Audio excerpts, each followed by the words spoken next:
अगले दिन क्लास के दौरान गामा अपनी नोटबुक में कुछ लिख रहा होता है, बेसिकली अपने थॉट्स। उसके दिमाग में बस एक ही बात घूम रही होती है कि मुरासामी सॉर्ड को अब स्ट्रांग होने के लिए मैजिक स्टोन्स चाहिए होंगे। वेपन्स जिनमें मैजिक स्टोन्स होते हैं और जिनमें नहीं होते हैं उनके बीच का फर्क काफी बड़ा होता है। और अगर उसके वेपन में 3 स्पेशल एबिलिटी स्लॉट्स हैं तो ये तो लिटरल जैकपॉट है। मैजिक स्टोन्स सिर्फ कुछ स्पेसिफिक डंजन बॉसेस से मिलते हैं या फिर ए रैंक या उससे ऊपर के डेमोनिक बीस्ट से, जिन्हें बेसिकली डेमोनॉइड्स ही कहा जा सकता है। गामा को ऐसा लगता है जैसे उसको कर्स मिल गया हो, जिंदगी भर डेमोनॉइड से लड़कर ही स्ट्रांग बनना पड़ेगा। वो थोड़ा मुस्कुराता है और सोचता है शायद इसीलिए मेरे नाम में भी डीमन छुपा हुआ है। फिर वो एक नज़र रियो पर डालता है। वो अपना अजीब सा स्लीपिंग मास्क पहने चैन से सो रही होती है। गामा सोचता है क्या इसने फिर पूरी रात जग कर आई है। उन्हें डंजन क्लियर किए 1 हफ्ता हो चुका है जब से उसने अपने नए क्लब मेंबर्स के साथ टीम बनाई थी। बफेलो किंग की टेरिटरी में जो स्टोन गेट था उसे खोलने की भी एक मैजिक स्टोन ही थी, जो एक बड़ा मॉन्स्टर जायंट से मिलता था। लेकिन अब लगता है कि कोई और पहले ही एक जायंट को मारकर उसका स्टोन ले गया। गेम में भी जायंट्स को इतना पावरफुल दिखाया गया था कि उनके एक कदम से जमीन हिल जाती थी। और जायंट स्टोन मॉन्स्टर्स के सामने कुछ भी नहीं था जो लेटर गेम अपडेट्स में आए थे। वो तो लिटरली नेचुरल डिजास्टर्स के जैसे क्रीचर्स थे। गामा थोड़ा रुककर सोचता है, सिर्फ अपनी स्वॉर्ड में स्पेशल एबिलिटीज डालने के लिए क्या इतना बड़ा रिस्क लेना सही है?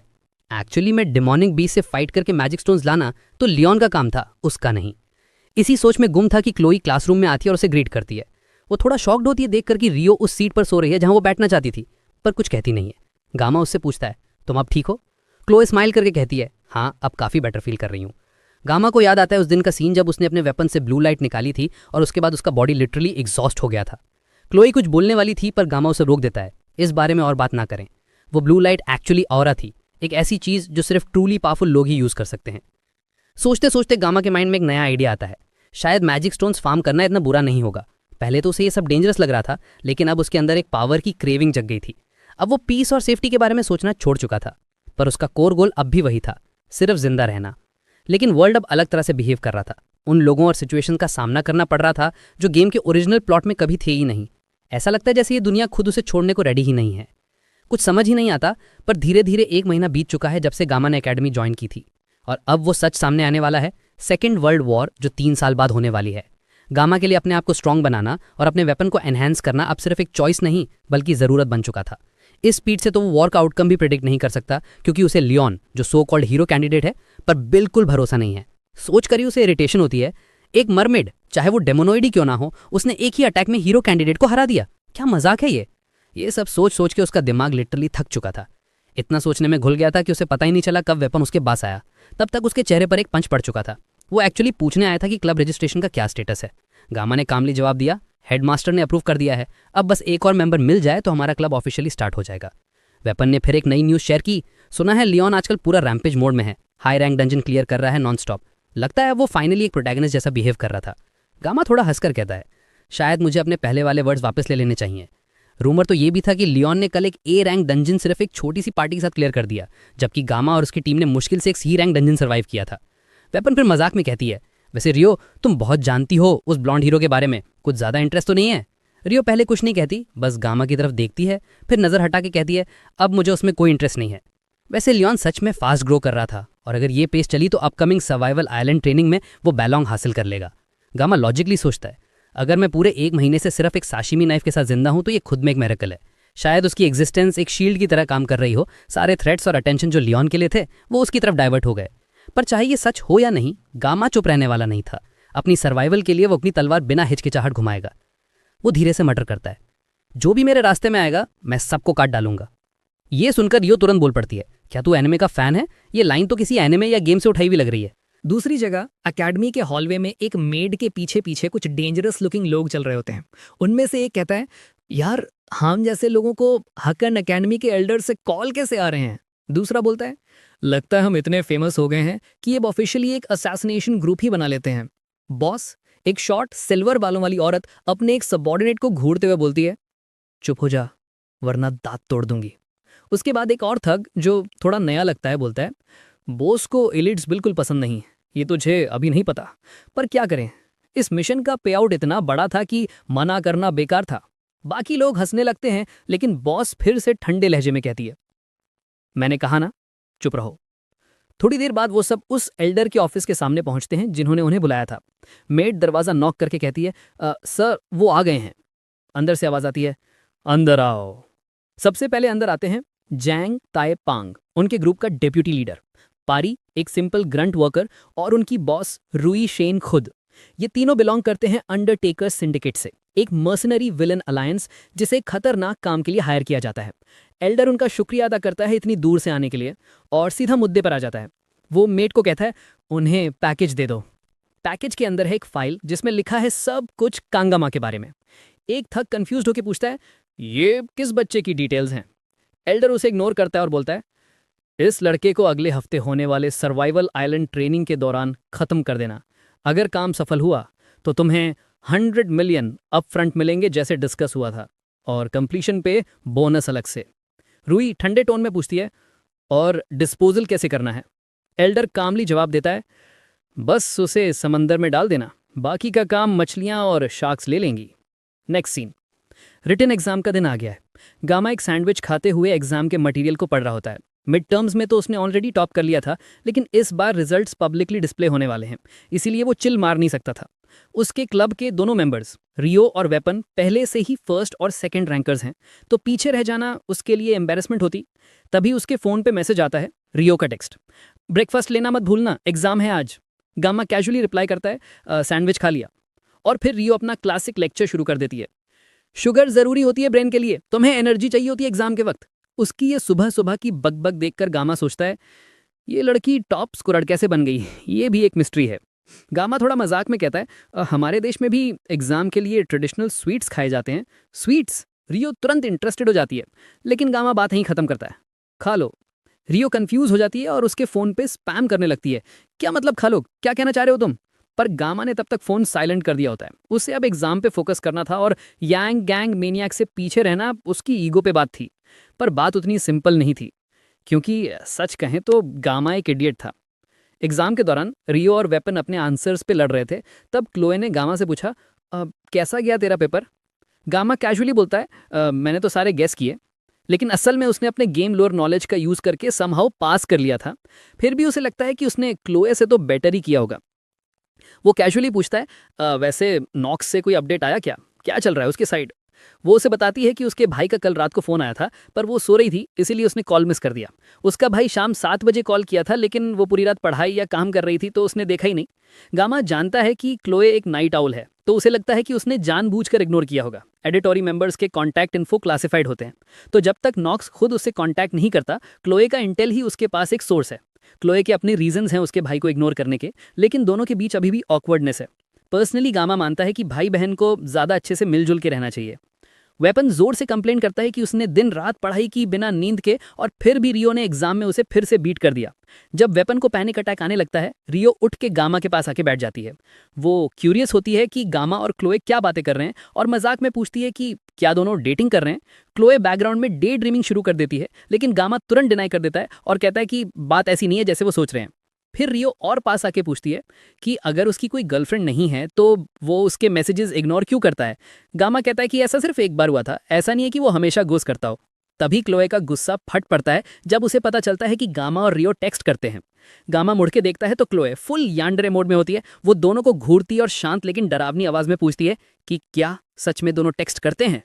क्लोए का ये सडन आउटबर्स्ट सबको शॉक कर देता है। पहले तो उसने कुछ नहीं कहा जब रियो उसके पास बैठी थी, लेकिन अब सिर्फ कुछ टेक्स्ट की वजह से वो इतनी फ्रीक आउट हो गई है। वेपन भी समझ नहीं पाता कि उसके मूड में इतना चेंज क्यों आया है, लेकिन रियो को ये सब काफी फनी लगता है। वो मजाक में गामा से पूछती है कि क्लोए ऐसा क्यों बिहेव कर रही है, लेकिन गामा उसे कहता है कि चुप रहो वरना बात और बिगड़ जाएगी। लेकिन रियो नहीं रुकती, वो जानबूझ के गामा को टीज करती रहती है, क्लियरली जानते हुए कि क्लोए किस वजह से रिएक्ट कर रही है। पर वो ये नहीं समझ पा रही कि अब एक यैंड्रे ब्लास्ट होने वाला है।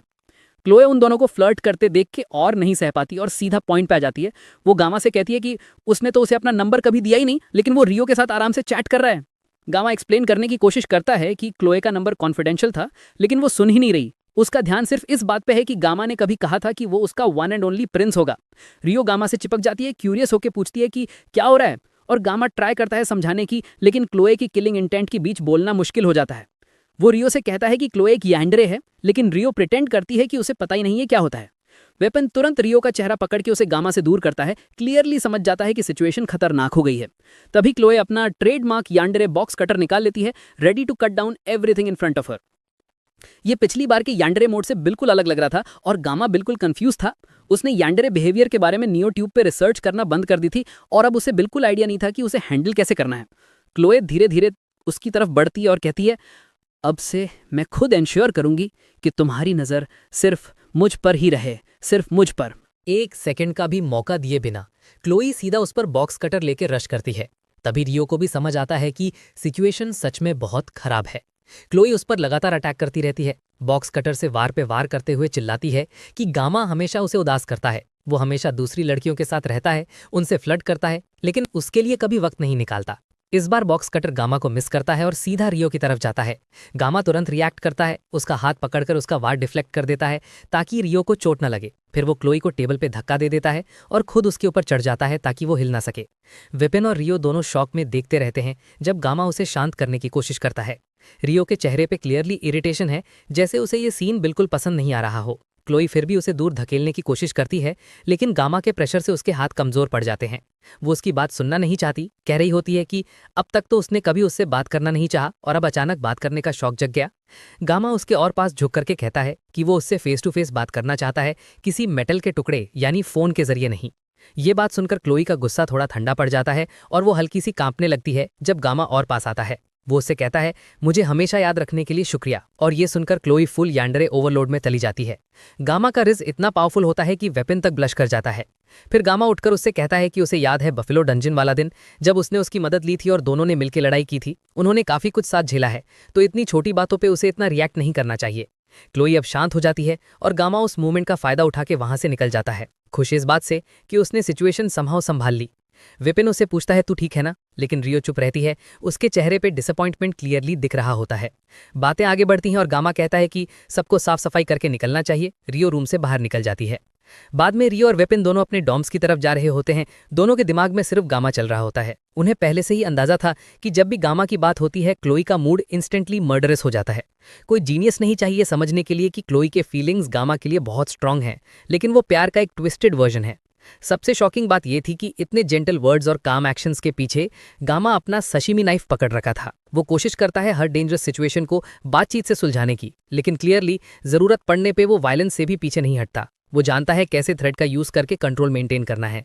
पहली नजर में शायद वो विलेन लगता है, लेकिन असल में ये क्वालिटीज एक रूलर की होती हैं। वेपन पहले भी उस पर बिलीव रखता था, लेकिन अब उसे पक्का यकीन हो गया है कि गामा ग्रेटनेस के लिए बना है। जब ये सब सोच रहा होता है, उसकी नज़र रियो पे पड़ती है। वो अपने फ़ोन पर गुस्से से टैप कर रही होती है। काफ़ी देर से उसके चेहरे पे चिढ़ दिख रही होती है, क्लियरली कुछ उसे परेशान कर रहा होता है। विपिन उसे पूछता है, क्या हुआ, इतना फ़ोन पे क्या कर रही है? रियो अपने फ़ोन पे गुस्से से टैप करते हुए अपना नियो ट्यूब चैनल खोलती है। पता चलता है कि वो एक वीडियो डिलीट कर रही है जिसका नाम है the perfect way to deal with a yandere. Irony ये है कि वही वीडियो सीरीज गामा सीक्रेटली यूज कर रहा था क्लोई को हैंडल करने के लिए, लेकिन वेपन को इस बात का कोई आइडिया नहीं। वीडियो के 2 लाख से ज्यादा व्यूज हैं, मतलब क्लियरली वो काफी पॉपुलर थी, लेकिन रियो फिर भी उसे डिलीट कर देती है, कहते हुए कि अब मुझे इसकी जरूरत नहीं। वेपन को थोड़ा अजीब लगता है, लेकिन वो टॉपिक चेंज कर देता है। दोनों बात करते हुए कैंपस के आगे बढ़ते हैं। दूसरी तरफ अकेडमी लाइब्रेरी में गामा अपने कुछ कैडेट्स के साथ मिलकर एक शेल्फ से सर्वाइवल बुक्स निकाल रहा होता है। अगले वेडनेसडे से अकेडमी ने एक deserted island survival training announce किया है, जो एवलॉन आइलैंड पर होगा। 3 दिन और 2 रात का इवेंट है। नाम सुन के लगता है जैसे कोई सीरियस मिलिट्री सर्वाइवल कैंप हो, लेकिन असल में ये एक टाइप का स्कूल इवेंट है जहां कैडेट्स 1 से 4 लोगों की टीम बना सकते हैं। अकेडमी ने सब कैडेट्स को ऑफिशियल नोटिस भेजा है जिसमें इवेंट के रूल्स और शेड्यूल लिखे हैं। गामा अपने हाथ में कुछ सर्वाइवल गाइड बुक्स पकड़ के सोचता है कि अगर ये सर्वाइवल ट्रेनिंग है तो स्कूल उनकी सेल्फ सफिशिएंसी को इवैल्यूएट करेगा, लेकिन ग्रेड्स पर इसका कोई डायरेक्ट असर नहीं होगा। फिर उसके दिमाग में फ्लैशबैक आता है, जब वो गेम खेलता था तब ये इवेंट उसके लिए बहुत मेमोरेबल था। ये स्टोरी लाइन का एक इंपॉर्टेंट पार्ट था जहां मेन कैरेक्टर बालमोंग यानी होली डेमन स्वॉर्ड का हिल्ट पाता है, जो हीरो का मेन वेपन होता है। इसी इवेंट के दौरान एक और सबप्लॉट चालू होता है जहां एबल और लियोन के बीच रोमांटिक स्पार्क स्टार्ट होते हैं। उस टाइम गामा इन सब में काफी इन्वॉल्व था, लेकिन अब जब वो खुद इस दुनिया का हिस्सा है तो उसे ये सब छोटी बातें लगती हैं। इतनी मुश्किलों और लाइफ थ्रेटनिंग सिचुएशंस के बाद उसका प्यार व्यार से विश्वास उठ गया है। अकेडमी के एल्डर्स उसके पीछे पड़े हैं और वो मिस्टीरियस इंस्ट्रक्टर भी एक पजल बना हुआ है। इतनी दिक्कत में रोमांस सोचने का टाइम ही कहाँ है। चाहे कोई लड़की कितनी भी खूबसूरत हो, वो सोचता है कि ये वक्त फीलिंग्स पकड़ने का नहीं है, प्यार अगले जन्म के लिए बचा लेते हैं। इस लाइफ में एक स्वॉर्ड्समैन के तौर पे उसका ध्यान सिर्फ एक ही चीज पे है, होली डेमन स्वॉर्ड बालमोंग। शायद ये उसके स्वॉर्ड्समैन इंस्टिंक्ट का नतीजा है, लेकिन उसके दिल के अंदर से एक आवाज आती है कि उसे बालमोंग चाहिए। एक फॉर्मर प्लेयर होने के नाते उसे पता है बालमोंग कहाँ मिलेगा और क्या कर सकता है, लेकिन प्रॉब्लम यह है कि बालमोंग के फ्रैगमेंट्स पूरे वर्ल्ड में स्कैटर्ड हैं और उन्हें पाना स्टोरी के मेन क्वेस्ट का पार्ट है। उसके पास उनकी लोकेशंस का नॉलेज तो है, लेकिन फिर भी वो उन्हें हासिल नहीं कर सकता क्योंकि बालमोंग सिर्फ उस मास्टर को मिलता है जिसमें ब्लेसिंग ऑफ मिरेकल मैनिफेस्ट हो। यानी बालमोंग लिटरली सिर्फ प्रोटैगनिस्ट के लिए बना है। गामा अपने सशीमी नाइफ को देखकर सोचता है, मेरे और बालमोंग के ओनर के बीच वर्दीनेस का फर्क तो आसमान जमीन का है। इसलिए इम्पॉसिबल चीजों के पीछे भागने के बजाय वो डिसाइड करता है कि अब उसे आइलैंड सर्वाइवल के लिए प्रैक्टिकल ट्रेनिंग पे ध्यान देना चाहिए। स्कूपिली आइलैंड के इवेंट्स के बाद अकेडमी के डायरेक्टर ने पर्सनली रिक्वेस्ट किया है कि स्वॉर्ड एम्परर यानी दुनिया का सबसे पावरफुल हीरो इस इवेंट में गेस्ट इंस्ट्रक्टर बने और वो वुल्फ क्लास को लीड करे। ये सुन के गामा के अंदर थोड़ा रिलीफ आता है। मेन स्टोरी लाइन भले ही ओरिजिनल से बदल गया हो, लेकिन अगर स्वॉर्ड एम्परर उनके साथ होगा तो कम से कम गामा अपने गोल्स को सेफली अचीव कर सकता है। गामा शेल्फ के पास जाके एक और किताब निकालता है। उसे कुछ स्पेसिफिक इन्फॉर्मेशन चाहिए थी। वो लाइब्रेरी सिर्फ बेसिक सर्वाइवल टिप्स के लिए नहीं आया था जो ऑनलाइन मिल जाती। उसका टारगेट है एवलॉर आइलैंड के बारे में कुछ खास जानना। वो एक किताब खोलता है जिसमें आइलैंड का हिस्ट्री लिखा होता है। उसमें लिखा होता है कि वेस्टर्न सी के बहुत दूर स्थित है एक मिस्टिकल जगह जहां का टेरेन लगातार बदलता रहता है। आइलैंड के बिल्कुल सेंटर में एक पुरानी झील है जिसका नाम है क्वींस लेक। कुछ ट्राइब्स के लिए जगह लैंड ऑफ बिगनिंग्स कहलाती है। अभी के समय में आइलैंड पूरी तरह अनइनहैबिटेड मतलब लोगों से खाली है। ये सब तो वो पहले से जानता था, लेकिन उसे जो स्पेसिफिक इन्फो चाहिए थी वो अभी तक नहीं मिली। लगता है उसे पूरी लाइब्रेरी छान मारनी पड़ेगी। तभी कोई आवाज उसे बुलाती है और किसी का हाथ उसके कंधे पे पड़ता है, एक मजबूत पर शांत स्पर्श। गामा मुड़ के देखता है तो सामने खड़ा होता है लियोन, वो गोल्डन बालों वाला मेन प्रोटैगनिस्ट। वो गामा को एक हल्का सा स्माइल देकर ग्रीट करता है। उनके पीछे कुछ लड़कियां खुशी से चीखने लगती हैं सिर्फ लियोन को देखकर, लेकिन गामा का ध्यान लियोन के हाथ में पकड़ी हुई किताब पे चला जाता है। उसके कवर पे लिखा होता है इंट्रोडक्शन टू मैजिक। गामा तुरंत समझ जाता है कि लियोन शायद मिड टर्म एग्जाम के बाद से अपनी वीकनेस दूर करने की कोशिश कर रहा है, लेकिन उसके दिमाग में एक बात चिपक जाती है। अभी के टाइम पे प्रोटैगनिस्ट लाइब्रेरी में मैजिक पढ़ने क्यों आया है? ये सिचुएशन कुछ सस्पिशियस लगती है। लियोन सामने वाली सीट पे बैठ जाता है और कैजुअली पूछता है, तुम क्या पढ़ रहे हो गामा? गामा शान से जवाब देता है, बस आइवलॉन आइलैंड के बारे में कुछ पढ़ रहा हूँ, अगली ट्रिप के लिए। लियोन कहता है, तुम एक्सपेक्ट से ज्यादा डिलिजेंट लगते हो। गामा हल्का सा मुस्कुराता है, लेकिन सच में वो मना नहीं कर सकता। एक्सरसाइज, डंजन एक्सप्लोरेशन और मैजिकल बीस्ट्स के स्टडी के बीच उसकी लाइफ ऑलरेडी काफी बिजी है, और क्योंकि उसे पता है कि आने वाले 3 साल में क्या होने वाला है, वो अपने फ्यूचर के लिए पूरी तैयारी कर रहा है। आखिरकार वो बस अपनी सर्वाइवल के लिए मेहनत कर रहा है। लियोन थोड़ी देर उसकी बात सोचता है, फिर कहता है, तुम और मैं अलग हैं गामा। ये लाइन सुनते ही गामा को वो पहला इंसिडेंट याद आता है जब लियोन ने उसे पूछा था, तुम कहाँ से आए हो? लियोन का करंट बिहेवियर उसके गेम वर्जन से मिलता जुलता है, लेकिन कुछ अलग भी लगता है। उसके चेहरे पे एक उदासी का असर है, जैसे वो कुछ छुपा रहा हो या कुछ भारी बोझ लेके चल रहा हो। इससे पहले कि गामा कुछ और समझ पाता, लियोन उठ के कहता है, अपना ध्यान रखना और ट्रिप सेफ हो। और फिर वो लाइब्रेरी से निकल जाता है। गामा उसे जाते हुए देखता है और सोचता है, इस बंदे के साथ कुछ तो गड़बड़ जरूर है। शायद ये हीरो होने का प्रेशर है जिसके कंधों पे पूरी ह्यूमैनिटी का भार है। जो भी हो, क्लियरली लियोन कुछ अंदर से तोड़ चुका है। लियोन के जाने के बाद गामा वापस अपनी किताबें ढूंढने लगता है, ये डिसाइड करके कि लाइब्रेरी बंद होने से पहले उसे अपनी रिक्वायर्ड इन्फो मिल ही जाए। अगला दिन सर्वाइवल ट्रेनिंग का दिन आ जाता है। पूरे एकेडमी के स्टूडेंट्स ट्रेनिंग ग्राउंड पे इकट्ठा होते हैं जहां उनका ओरिएंटेशन होने वाला है। एबिल और रेचल मिलते हैं रियो और क्लोए से, और तब होती है एक छोटी सी लेकिन डेंजरस 4 वाइव्स स्टेयर डाउन। एक पल के लिए हवा में तनाव चिपक जाता है, जैसे कोई साइलेंट बैटलफील्ड हो। एबिल और रियो के बीच एक फॉर्मल सा स्मॉल टॉक होता है, पर रेचल को ज्यादा देर चुप रहना नहीं आता। वो तुरंत बोल पड़ती है, तुमने तो सीधा गामा की क्लास ज्वाइन कर ली और अब पीछे से उसे चुराने की कोशिश कर रही हो, है ना? एबिल तुरंत बीच में आ जाती है और कहती है, रेचल बस करो। लेकिन रेचल रुकती नहीं, उसका वॉल्यूम और बढ़ जाता है। वो बोलती है, रियो सिर्फ क्लास ज्वाइन करने पे नहीं रुकी, उसने गामा के साथ एक डंजन भी एक्सप्लोर किया।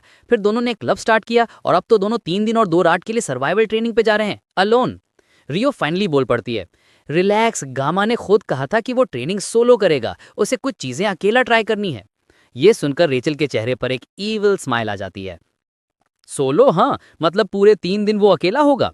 और वहीं से उसके दिमाग में एक गेम प्लान बनता है, the Rachel game. Rule simple है, जो सबसे पहले गामा को ढूंढ लेगा वो जीतेगा। बाकी 3 लड़कियों को फिर उस गेम से क्विट करना पड़ेगा। और रिवॉर्ड, जो लड़की गामा को पहले ढूंढेगी उसे मिलेगा एक्सक्लूसिव अलोन टाइम उसके साथ। रेचल समझाती है, एवलोन आइलैंड का टेरेन हर मिनट बदलता रहता है। जब हम स्पेस गेट से जाएंगे हम सब रैंडम जगह पर गिरेंगे। टीम बनाना मुश्किल होगा, मिलना और मुश्किल। इसलिए whoever finds Gamma first wins. बाकी लड़कियां सोचती हैं और अग्री कर लेती हैं।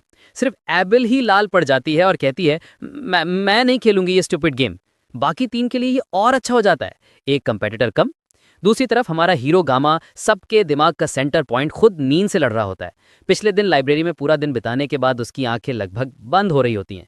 उसने अपने फ़ोन में हर ज़रूरी नोट लिख लिया है और साथ लाए हैं 24 सशीमी नाइफ्स प्लस एक हिडन सीक्रेट वेपन भी। उसके फ़ोन पे मैसेजेस पॉप हो रहे होते हैं मीडिया के। बिल्कुल एक माँ की तरह वो बार बार चेक कर रही होती है। स्नैक्स लिए, नाइफ शार्पन किया, अंडरवेयर लेना मत भूलना। गामा हंस पड़ता है। यह तो एकेडमी की ग्रैंड माँ लगती है। गेट पर जाने से पहले वो एक बार पूरे टीचर्स और इंस्ट्रक्टर्स को स्कैन करता है। वो एक स्पेसिफिक टीचर को ढूंढ रहा है, tall female instructor, purple hair और पर्पल आइज वाली। उसे शक है कि वो इसके पीछे है, और अगर ऐसा है तो ये डेजर्टेड आइलैंड ट्रेनिंग उसके लिए परफेक्ट चांस होगा उसे एक्सीडेंटली एलिमिनेट करने का। एबलॉन आइलैंड का continuously shifting terrain cleanup easy बना देता है। चाहे कोई मरे या गायब हो जाए, कोई सबूत नहीं मिलता। लेकिन गामा के लिए ये ख्याल भी हैवी है। वो इंसान पे नाइफ चलाने में कंफर्टेबल नहीं है, फिर भी अपनी जान बचाना प्रायोरिटी है। प्रॉब्लम यह है कि एकेडमी में पर्पल हेड पर्पल आई टीचर्स जैसे लिमिटेड एडिशन नहीं बल्कि मास प्रोड्यूस लग रहे हैं। यहाँ सब लोग जैसे फूड कलरिंग में डिप किए गए हों। वो थोड़ा सार्कास्टिक सोचता है। तभी उसके पास आते हैं सेवग्रेड और एबेल। स्वॉर्ड एम्परर गामा को कहता है, मेहनत जारी रखो गामा, लेकिन रेस्ट लेना और ट्रेनिंग का मजा उठाना भी मत भूलना। थोड़ा और फॉर्मल बातचीत के बाद दोनों निकल जाते हैं। एबेल जाने से पहले थोड़ा रुकती है, गामा को घूरती है, गाल लाल पड़ जाते हैं और करती हुई निकल जाती है। गामा हमेशा की तरह चिल रहता है। उसे याद आता है गेम का वो पार्ट जहां एबेल फ्यूचर में बॉयफ्रेंड बनाती है, तो वो हंसते हुए सोचता है कुछ दिन में सब ठीक हो जाएगा। लेकिन उससे क्या पता, उसके पीछे ही रियो छुप कर आके कुछ मिसचीवियस करने वाली होती है। वो सोचती है कि गामा नोटिस नहीं करेगा, पर जैसे ही वो पास आती है, गामा अचानक पलटकर उसके मांग पे एक शार्प फ्लिक मारता है। आऊ! रियो चीखती है, पीछे कूद जाती है। उसे बिल्कुल उम्मीद नहीं थी कि गामा ऐसे रिएक्ट करेगा। मैं तो सिर्फ गुड लक कहने आई थी, वो चिल्लाती है, गुस्से से चीखे लाल पड़ते हुए। गामा कंफ्यूज है, वो समझ ही नहीं पाता रियो को। आजकल वो हर जगह उसके आसपास रहती है, उसके बिना चैन नहीं पड़ता। अगर वो इग्नोर करे तो वो और ज्यादा रेस्टलेस हो जाती है, रूम में इधर उधर घूमती रहती है जैसे कोई केज्ड कैट। उसे समझ नहीं आता कि उसकी प्रॉब्लम क्या है। पर एक बात तो क्लियर है, रियो भी गेम की हीरोइन है और गामा जानता है कि उसके पास रहना मतलब सिर्फ मुसीबत बुलाना। वो डिस्टेंस मेंटेन करना ही बेहतर समझता है। तभी special gate to Avalon island open होता है। इंस्ट्रक्टर अनाउंस करते हैं, कैडेट्स अपने अपने टर्न्स में गेट से गुजरिए, ट्रेनिंग ऑफिशियली स्टार्ट हो रही है। गामा अपने सशीमी नाइफ चेक करता है, एक डीप ब्रेथ लेता है और सोचता है, इस बार मैं जो ढूंढ रहा हूं वो जरूर पाऊंगा, और शांति से, बिना किसी ड्रामा के। और फिर वो गेट के अंदर कदम रखता है। अगला मोमेंट वो खुद को सीक्रेट लैंड ऑफ एवलॉन में पाता है। जैसे ही गामा गेट से निकलता है, वो अपने आप को secret land of Avalon, the tree of beginnings Yggdrasil के सामने पाता है। थोड़ी देर के लिए वो उसके साइज और ब्यूटी से इंप्रेस होता है, लेकिन अब साइट सीइंग का टाइम नहीं है। ये सर्वाइवल टेस्ट है और सब अपना बेस्ट दे रहे हैं, तो उसके पास टाइम वेस्ट करने का मौका नहीं है। खुशकिस्मती से उसने लाइब्रेरी में आइलैंड का मैप का फोटो ले लिया था। उस फोटो पर उसने वो जगह मार्क कर रखी है जहां से ब्लेसिंग ऑफ रीजनरेशन मिलती है, यानी हीलिंग टाइप पावर। तो उसका प्लान सिंपल है, पहले वर्ल्ड ट्री के लेक साइड तक पहुंचना, फिर वहां से रॉकी और फॉरेस्ट एरिया क्रॉस करके सेंटर तक जाना। ट्रेनिंग के अभी 3 दिन बचे हैं और एकेडमी ने उन्हें यहाँ मजे करने के लिए नहीं भेजा है। हर कैडेट को एक मिशन मिला है, आइलैंड पर छुपे हुए ऑर्ब्स ढूंढने का। ये कुछ कुछ स्कूल ट्रिप के ट्रेजर हंट जैसे है, जितने ज्यादा ऑर्ब्स मिले उतने बेटर ग्रेड्स। और बोनस ये है कि ये ऑर्ब्स एनहांसमेंट मटेरियल के तरह भी काम आते हैं। ये सुनकर गामा और ज्यादा मोटिवेटेड हो जाता है। लाइब्रेरी के सर्वाइवल बुक के अकॉर्डिंग वो अपना सीक्रेट वेपन निकालता है, एक मीडियम साइज मचेटे जो उसने सुपरमार्केट के हाइकिंग सेक्शन से खरीदी थी। नॉर्मली ये घास साफ करने या लकड़ी काटने के काम आती है, लेकिन गामा के लिए ये परफेक्ट वेपन है क्योंकि ये स्वॉर्ड गॉड ब्लेसिंग को ट्रिगर नहीं करेगी। वो इस मचेटे को सिर्फ सर्वाइवल के लिए यूज करेगा और अपने 50 सेकंड के ब्लेसिंग ऑफ पेनलेसनेस को किसी बड़े फाइट के लिए बचा के रखेगा। जब वो मचेटे टेस्ट कर रहा होता है, एक छोटा सा रैबिट बुश के पीछे से झांकता है। पहले तो गामा सोचता है परफेक्ट, डिनर मिल गया, लेकिन जैसे ही वो रैबिट पूरी तरह बाहर आता है, उसका मुंह खुला का खुला रह जाता है क्योंकि वो रैबिट गामा से भी बड़ा होता है। मॉन्स्टर साइज रैबिट उसको घूरता है और गामा हंस पड़ता है। काओ किंग को मैंने मारा है, ये छोटा सा बन्नी क्या करेगा? वो कॉन्फिडेंट होता है, उसे स्वॉर्ड गॉड ब्लेसिंग एक्टिवेट करने की भी जरूरत नहीं। दूसरी तरफ एबेल भी एक रैबिट से मिलती है, लेकिन उसका रैबिट क्यूट और नॉर्मल साइज का होता है। पहले तो एबेल सोचती है कि उसे बचा ले, लेकिन तभी वो क्यूट सा रैबिट उसका हाथ काट लेता है और भाग जाता है। एबेल इरिटेट हो जाती है, अपनी स्वॉर्ड निकालती है और बोलती है, ठीक है छोटे, अब तू ही मेरा डिनर बनेगा। वो सोचती है ये परफेक्ट मौका है अपनी स्पेशल ट्रेनिंग रिजल्ट्स टेस्ट करने का। लेकिन रैबिट भी काफी फास्ट होता है और बीच बीच में पलटकर एबेल को स्मर्क करता है, जैसे कह रहा हो catch me if you can. ये देखकर एबेल को गामा याद आ जाता है, वो लड़का जो अपनी असली पावर छिपा के रखता है। एबेल स्पीड बढ़ा देती है, पर आइलैंड का टेरेन अचानक बदल जाता है। जमीन हिलती है और वो अपना बैलेंस खो देती है, सीधा एक लेक में गिर जाती है। रैबिट पानी के ऊपर से उसे देखता है, बिल्कुल डिसअपॉइंटेड एक्सप्रेशन के साथ, और एबल के दिमाग में फिर वही सोच घूमती है, गामा। जबकि उसके दिमाग में वो है, गामा दूसरी जगह अपने मॉन्स्टर साइज रैबिट के साथ जद्दोजहद कर रहा होता है। गामा ने इतना वर्कआउट किया था अपना बॉडी फिट रखने के लिए, लेकिन अब बिना स्वॉर्ड गॉड्स ब्लेसिंग के वो एक सिंपल रैबिट के साथ भी मुश्किल से पेस बना पा रहा था। थोड़ी देर स्ट्रगल करने के बाद वो थककर घुटनों पे गिर जाता है और डिसाइड करता है कि हार मान लेना ही बेहतर है। छोड़ो, भूखे मर जाना बेहतर है एनर्जी वेस्ट करने से, वो सोचता है। रैबिट उसे घूर कर देखता है, फिर मॉकिंग स्माइल देता है, जैसे कह रहा हो, तू जैसे लूजर से यही उम्मीद थी। बस इतना ही काफी था गामा को ट्रिगर करने के लिए। उसका पेशेंस खत्म और वो ब्लेसिंग एक्टिवेट कर देता है। अगली ही सेकंड में मॉन्स्टर रैबिट का काम तमाम। दूसरी तरफ रेचल पूरा जंगल छांट रही है, गामा को सबसे पहले ढूंढने के लिए फुल स्पीड में दौड़ती हुई। वो जानती है कि वो थोड़ा घूम फिर रही है, पर अब रुक नहीं सकती, क्योंकि रेचल गेम उसी ने बनाया था और अगर वो हारती है तो उसकी सारी मैं सबसे बेस्ट हूं वाली बातें वेस्ट हो जाएंगी। वो बिना सोचे समझे डायरेक्शन बदलती है, बस स्पीड से दौड़ती जा रही है। उसकी आवाज इतनी लाउड है कि रियो जो आइलैंड के दूसरे कॉर्नर पे है उसे क्लियरली सुन लेती है। रियो भी गामा को ढूंढ रही है और उसने ये डिसाइड कर लिया है कि अगर ये गेम खेलना ही है तो वो हर हाल में जीतेगी। वो एवेलॉन आइलैंड के बीच एरिया पर लैंड हुई थी और वहां से उसने तुरंत अपना प्लान बना लिया। उसे पता है कि आइलैंड पर सिर्फ एक ही जगह है जो कभी नहीं बदलती, वर्ल्ड ट्री। और गामा के सोलो नेचर को जानते हुए रियो अंदाजा लगाती है कि वो जरूर आइलैंड के सेंटर यानी वर्ल्ड ट्री के पास जा रहा होगा। सर्च टफ है, पर वो किसी भी प्राइस पर दूसरी लड़कियों को उसके पहले पहुंचने नहीं देगी। क्लोई भी पूरी शिद्दत से गामा को ढूंढ रही है, इतनी फोकस्ड है कि मॉन्स्टर्स और जानवरों के अटैक्स को इग्नोर कर रही है। फॉरेस्ट के अंदर वो फ्लैश की तरह दौड़ती जा रही है, क्योंकि स्काउटिंग में वो सबसे बेस्ट है और उसे पूरा यकीन है कि इस आइलैंड पर गामा को सबसे पहले वही ढूंढेगी। उसके दिमाग में सिर्फ एक ही थॉट है, जब मैं उसे ढूंढ लूंगी उसकी नजर सिर्फ मुझ पर ही होगी। अचानक उसे दूर एक शैडो दिखाई देती है और वो और भी तेज दौड़ती है, लेकिन जैसे ही पास पहुंचती है उसके चेहरे का एक्साइटमेंट तुरंत डिसअपॉइंटमेंट में बदल जाता है, क्योंकि वो गामा नहीं रेचल होती है। दोनों एक दूसरे को देखते ही आर्ग्यूमेंट स्टार्ट कर देती हैं। तू यहाँ क्या कर रही है? तुम ही तो मेरे रास्ते में बार बार आ रही हो। और जंगल के बीच गामा की दो सबसे जिद्दी एडमायरर आपस में लड़ने लगती हैं, जबकि असली गामा थोड़ा आगे अपनी कैंप फायर के पास बैठकर रैबिट रोस्ट कर रहा होता है। उसने पूरा दिन मॉन्स्टर रैबिट का स्किन अलग करने में लगा दिया और अब फाइनली उसके पास फूड सप्लाई रेडी है। तभी जंगल के अंदर से कुछ भागने की आवाज आती है। गामा तुरंत अलर्ट हो जाता है। ये आवाज वाइल्ड एनिमल जैसी नहीं लगती, शायद कोई इंसान है या शायद कोई उसके पीछे पड़ा हुआ है। उसे पता है एकेडमी में कुछ लोग उसे मारना चाहते हैं, तो अब अपनी ब्लेसिंग बचाकर रखी हुई उस मोमेंट को यूज करने का टाइम शायद आ गया है। इसी बीच गामा को अपने आप को रोकना पड़ता है, वरना वो एबल को आधा काट देता जब वो उसके सामने गिर जाती है। दोनों एकदम फ्रीज हो जाते हैं और कुछ सेकंड्स तक बस एक दूसरे को घूरते रहते हैं। ये ऑकवर्ड साइलेंस तब टूटता है जब एबल के पेट से जोर से गिर्र की आवाज आती है। आयरॉनिकली, जिसने गेम खेलने से मना किया था वही सबसे पहले गामा को ढूंढ लेती है। एबल इधर उधर देखती है और नोटिस करती है कि गामा का कैंप काफी प्रॉपर सेटअप है। एक फर कोट, रोस्टेड मीट और जर्की का पूरा स्टॉक। लगता है कि गामा इस सर्वाइवल टेस्ट में भी परफेक्टली थ्राइव कर रहा है। वो थोड़ा डिप्रेस्ड फील करती है। चाहे वो कुछ भी करे, गामा हर चीज में उससे एक कदम आगे ही निकल जाता है।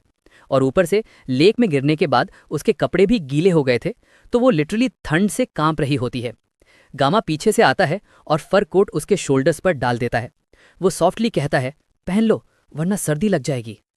एबल ब्लश करती है लेकिन कुछ नहीं बोलती।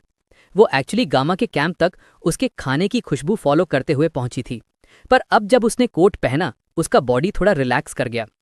फिर गामा नोटिस करता है कि उसका एंकल ट्विस्टेड है।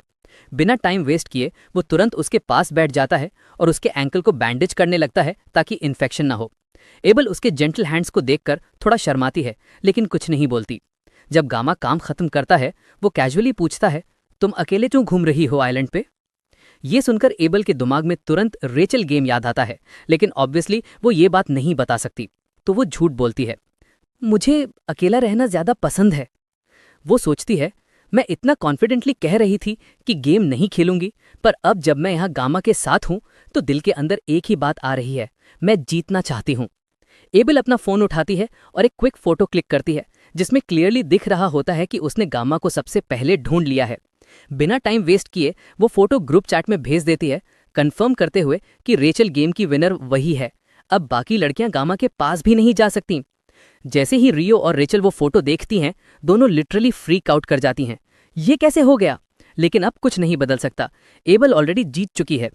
एबल चुपचाप अपने फोन की स्क्रीन को घूरती रहती है। तभी गामा उसके सामने रोस्टेड मीट का एक पीस रख देता है। दोनों के बीच थोड़ी देर तक ऑकवर्ड साइलेंस छाई रहती है। फिर एबल ही बात शुरू करती है।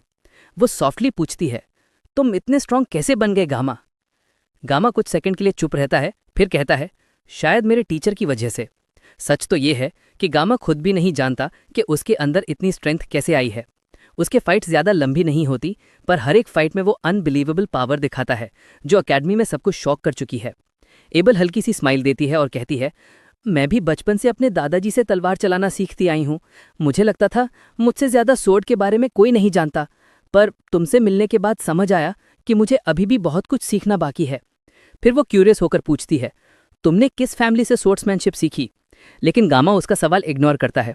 उसकी जगह वो शांति से कहता है, मैंने बहुत पहले समझ लिया था, स्ट्रांग होने का मतलब ये नहीं होता कि तुम हमेशा जीतोगे।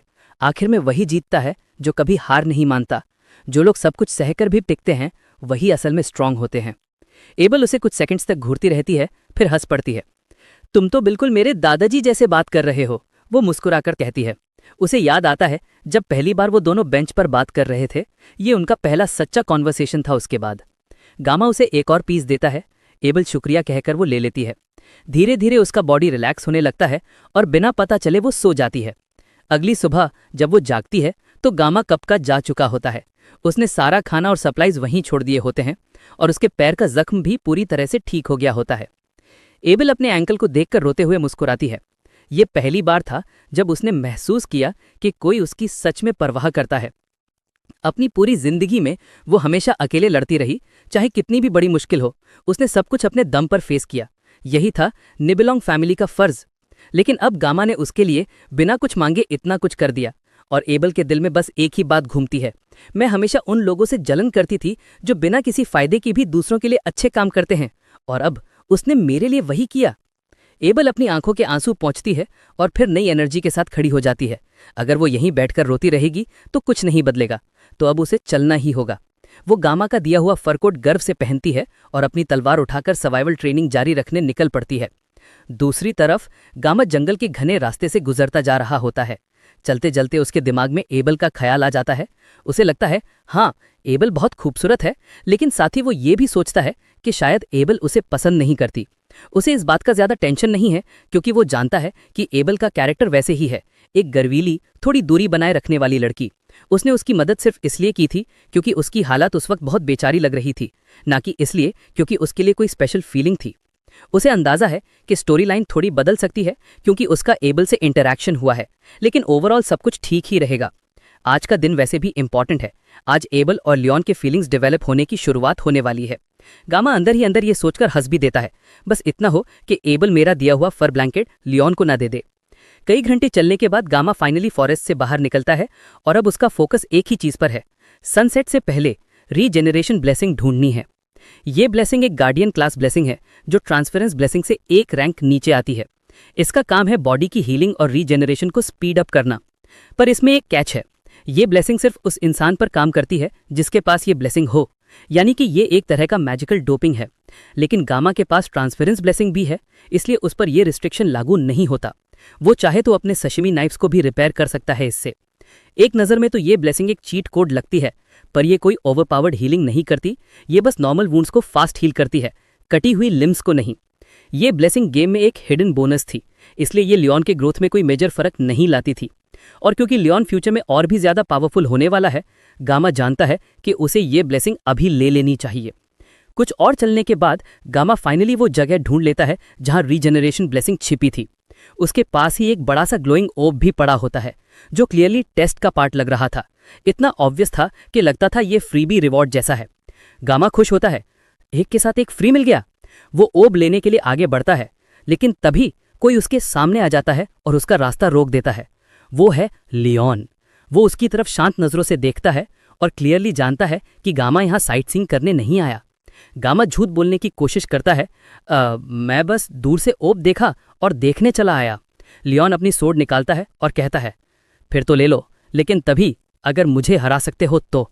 उसकी तलवार से एक डिवाइन लाइट निकलती है और उसके चेहरे पर एक हीरो जैसी डिटर्मिनेशन होती है। कहा जाता है कि जिस दिन लियोन पैदा हुआ था, दुनिया का आधा हिस्सा उसके साथ मुस्कुराया था, और अब उसके हाथ में उसके हीरो होने की पहचान, उसकी तलवार चमक रही है। लेकिन गामा के दिमाग में सिर्फ एक ही थॉट गूंजता है, ये सही नहीं है, लियोन तो अभी एबल के साथ होना चाहिए था। आज का दिन स्टोरी के लिए एक इंपॉर्टेंट टर्निंग पॉइंट होना चाहिए था। लगता है गामा ने गलती से उनका इवेंट चुरा लिया और पूरी रात कुछ भी नहीं हुआ। पर अगर उसे ये बात पता भी होती तो उसके लिए लड़ना थोड़ा बेकार लगता। लियोन ने अपनी तलवार से पीछे की दीवार काट दी और वो बिना किसी रेजिस्टेंस के तुरंत गिर गई।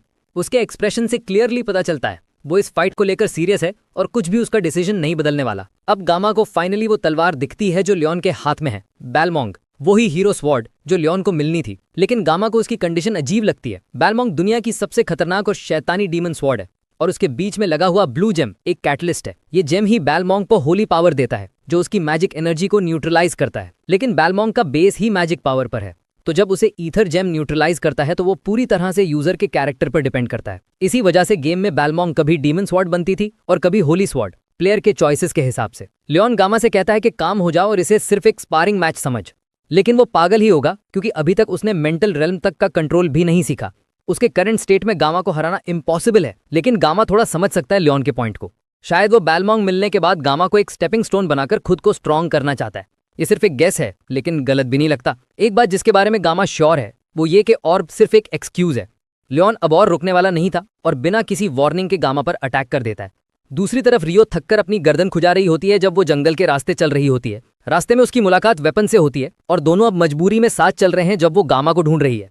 वेपन पहले तो उससे मिलना नहीं चाहता था, लेकिन अब दोनों के पास कोई ऑप्शन नहीं है। वेपन अंदाजा लगाता है कि रियो शायद गामा को ही ढूंढ रही है और रियो इस बात को ना तो डिनाई करती है ना कंफर्म, बस ब्लश करके चुप हो जाती है। अब तो वेपन को क्लियरली समझ आ गया है कि रियो को गामा में इंटरेस्ट है। 1 महीना पहले तक रियो दिन भर आर्चरी रेंज में सोती रहती थी, लेकिन अब जब भी कोई कैंग गामा का नाम लेता है वो तुरंत एक्टिव हो जाती है। उसने एक्स्ट्रा काम करना भी शुरू कर दिया है, जबकि पहले वो ऐसी चीजें बिल्कुल पसंद नहीं करती थी। अचानक रियो रुकती है, उसके गालों पर हल्का सा लालपन आ जाता है और वो वेपन से पूछती है, मेरे फीलिंग्स गामा के लिए इतनी ऑब्वियस है क्या? तभी दूर से एक तेज आवाज आती है जिससे आसपास के पेड़ों पर बैठे पक्षी उड़ जाते हैं। पहले तो लगता है जैसे भूकंप हो गया हो, लेकिन रियो तुरंत समझ जाती है ये सब कुछ कैंग गामा की वजह से हो रहा है। इधर गामा खुद एक अजीब सिचुएशन में है। लियोन उसके एक्सपेक्टेशन से काफी ज्यादा पावरफुल निकला और गामा का सीक्रेट मचेटे ऑलरेडी आधा टूट चुका है। लियोन को लगता है गामा सीरियस नहीं है, जैसे वो उससे कोई रिस्पेक्ट नहीं करता। पर असल में गामा बस रिएक्ट ही नहीं कर पा रहा था। उसने एक्सपेक्ट ही नहीं किया था कि लियोन बैलमोंग को सच में यूज करेगा। गामा लड़ना नहीं चाहता क्योंकि उसे खुद नहीं पता क्या हो रहा है।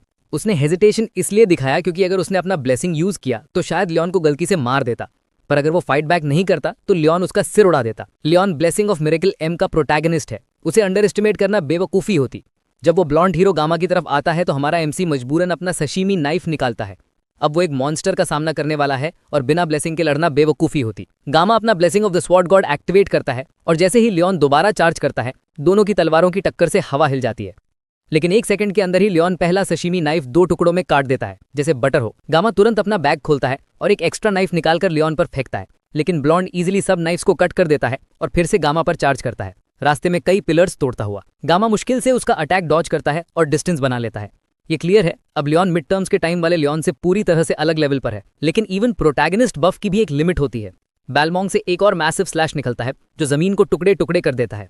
लियोन ऑलमोस्ट अपनी सारी एनर्जी खर्च कर चुका होता है। धूल और डेब्रीज के बीच से गामा बिल्कुल बिना छोटे निकलता है, धीरे धीरे लियोन की तरफ चलता हुआ। वो पूछता है, तुम इतना दूर क्यों जा रहे हो लियोन? लियोन एक पल के लिए चुप हो जाता है, फिर अपनी बैलमोंग स्वॉर्ड की तरफ नीचे देखने लगता है। गामा की तलवार हमेशा से सबको खुशी देने वाली तलवार मानी जाती थी, लेकिन अब जब से गामा खुद सामने आया है लियोन को लगता है जैसे उसने जितनी भी मेहनत की थी सब बेकार हो गई। अब ये पूरी फाइट एक ही चीज दिखाने वाली है, कौन किससे बेहतर है। लियोन अपनी तलवार बैलमोंग को दोबारा एक्टिवेट करता है और इस बार उसका अटैक पहले से भी ज्यादा विनाशकारी लगता है। वो अपना स्ट्राइक छोड़ता है और गामा सीधा उसकी तरफ भागता है। दोनों के अटैक्स टकराते हैं और एक पल के लिए सब कुछ रोशनी और एनर्जी से भर जाता है। जब धूल मिट्टी हटाई जाती है तो बैलमोंग का एक छोटा टुकड़ा टूट चुका होता है। लियोन एकदम रुक जाता है अपनी डैमेज स्वॉर्ड की तरफ देखते हुए। उसके चेहरे पर वो एक्सप्रेशन होता है जैसे उसे समझ आ गया हो कि वो डेस्टिनी जिसे पाने के लिए वो इतना लड़ रहा था अब उसके हाथ से निकल गई है। उस जगह से देखा जाए तो लगता है जैसे गामा ही वो इंसान था जिसे चोजन वन बनना चाहिए था। गामा अपना नाइफ वापस रख लेता है, हवा तेज चलती है और धूल के साफ होने पर लियोन वहां से गायब हो जाता है। ये फाइट गामा के लिए एक्सपेक्टेड थी, लेकिन उसे महसूस होता है कि लियोन ने ये सब सिर्फ अपने आप को और स्ट्रांग बनाने के लिए किया था। गामा के लिए एक ही रूल है, वो किसी से हारने नहीं वाला, चाहे उनका रीजन कुछ भी हो। लियोन ने फाइट को इतना खतरनाक बना दिया था कि गामा के कई सशीमी नाइव्स टूट गए थे। अगर वो थोड़ा भी केयरलेस होता तो शायद अब जिंदा ना होता। उसने पूरी कोशिश की लियोन को डायरेक्टली टारगेट ना करे, लेकिन उस वजह से वो सिर्फ डॉज करता रहा बिना फुल फाइट दिए। फिर भी लियोन का ग्रोथ लेवल ट्रूली एक प्रोटैगनिस्ट के लायक था।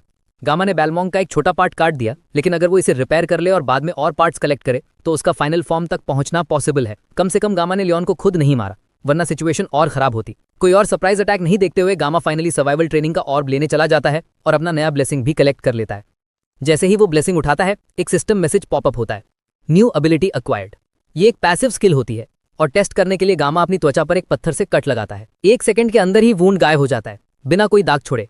ये वही पावर थी जिसे पाने का सपना वो कब से देख रहा था, लेकिन उसे मिलना आसान नहीं था। वो वापस जंगल के अंदर चला जाता है और कैंप फायर के पास बैठकर अपने थॉट्स गैदर करता है।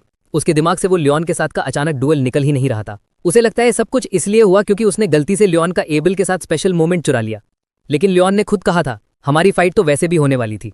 उस वक्त एटमॉस्फेयर इतना टेंस था कि वो कुछ भी पूछ भी नहीं सका था। अब उसके दिमाग में एक ही सवाल घूम कर रहा है, लियोन का मतलब क्या था? गामा जानता है कि लियोन इस वर्ल्ड का एक एग्जिस्टेंस है, लेकिन वो एग्जैक्टली क्या है ये अभी भी एक मिस्ट्री है। और इससे भी बड़ी बात, जिसने गामा को इस दुनिया में लाया वो कौन था, ये सब उसके समझ के बाहर है। फिलहाल वो सिर्फ एक ही काम कर सकता है जो उसे सही लगता है वो करना। के बाहर है। फिलहाल वो सिर्फ एक ही काम कर सकता है जो उसे सही लगता है वो करना। अपनी पिछली जिंदगी में भी उसका नेचर फायरी था। पिछले कुछ दिनों से वो अपने गुस्से को दबा रहा था, लेकिन वो कभी इनजस्टिस बर्दाश्त नहीं कर सकता था। वो रूड कस्टमर से भी टकरा जाता था, चाहे सामने कोई भी हो, कभी पीछे नहीं हटा। शायद यही है गामा का अपना अजीब सेंस ऑफ जस्टिस।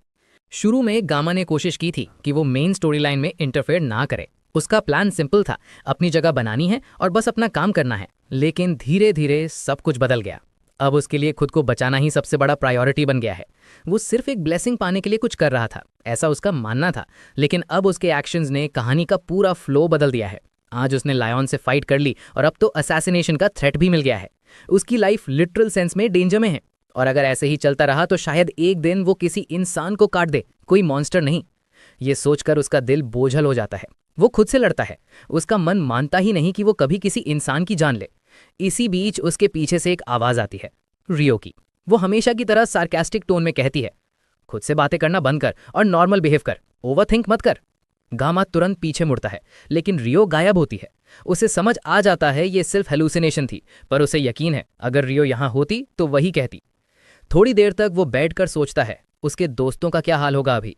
ये वर्ड फ्रेंड्स उसके लिए चीज़ी लगता है, लेकिन अभी के लिए वही वर्ड उसको थोड़ा कंफर्ट देता है। रात बढ़ती जाती है और आखिर गामा सो जाता है। लेकिन कुछ देर बाद आसपास के बुशेस से पत्तों की खड़बड़ाहट होती है। एक ग्रुप छुप कर उसके पास आ रहा होता है, सबके हाथ में शार्प वेपन्स। उनका लीडर रुई शेन सिर्फ एक हल्का सा हेड नॉड करती है, अटैक का सिग्नल मिल गया। 2 लोग तुरंत शुरिकन फेंकते हैं। गामा इंस्टिंक्टिवली जाग जाता है, डॉज करता है, बस हल्का सा कट उसके बाजू पर लगता है। वो मुड़कर देखता है और सामने अंडरटेकर सिंडिकेट का पूरा ग्रुप खड़ा है और बीच में रुई शेन। उससे याद आता है कहानी में रेशन वही कैरेक्टर थी जो पहली हाफ डीमन बनती है जिससे लायन लड़ता है। पहले वो एक नोबल फैमिली की बेटी थी, पर अपने ही लोगों के धोखे के बाद उसे निकाल दिया गया था। दुख और गुस्से में वो एक कॉन्ट्रैक्ट किलर बन गई और धीरे धीरे विलन बन गई। आखिर में उसकी कहानी ट्रेजेडी में खत्म होती है, लायन उसे हरा देता है। लेकिन जितनी भी दुख भरी उसकी स्टोरी हो, गामा उसके लिए सिंपैथी फील नहीं करता।